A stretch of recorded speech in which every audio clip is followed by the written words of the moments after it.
Hello, നമസ്കാരം. Jose Kachippally official ചാനലിലേക്ക് സ്വാഗതം. നിശ്ചിത മാസ വരുമാനക്കാരായ ആളുകൾ എപ്പോഴും പറയുക അവരുടെ വരുമാനം എണ്ണിച്ചുട്ട അപ്പം പോലെയാണെന്നാണ്. ഓരോ മാസവും ലഭിക്കാൻ പോകുന്ന വരുമാനം അവർക്ക് മുൻകൂർ അറിയാം. അതിനനുസരിച്ച് ഏതെല്ലാം ആവശ്യങ്ങളാണ് നടത്താൻ കഴിയുക എന്നത് അവർ നേരത്തെ ആസൂത്രണം ചെയ്തു വയ്ക്കും. ഓരോ ആവശ്യത്തിനും എത്ര പണം വീതം ഉപയോഗിക്കാം എന്നതും അവർ തീരുമാനിക്കും. പക്ഷേ ആദ്യം സൂചിപ്പിച്ചതുപോലുള്ള അപകടങ്ങൾ ഇവിടെയും പലപ്പോഴും കടന്നു വരാറുണ്ട്.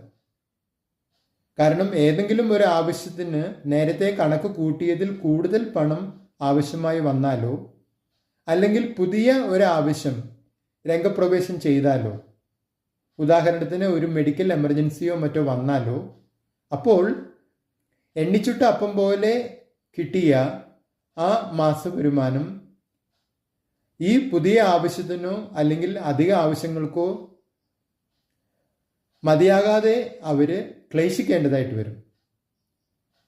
നിങ്ങളുടെ അഭിപ്രായങ്ങളും നിർദ്ദേശങ്ങളും അറിയിക്കുക. നിങ്ങൾ ഈ ചാനൽ ഇഷ്ടപ്പെടുന്നുണ്ടെങ്കിൽ ലൈക്ക് ചെയ്യുക, സബ്സ്ക്രൈബ് ചെയ്യുക, എല്ലാവർക്കും ഷെയർ ചെയ്യുക.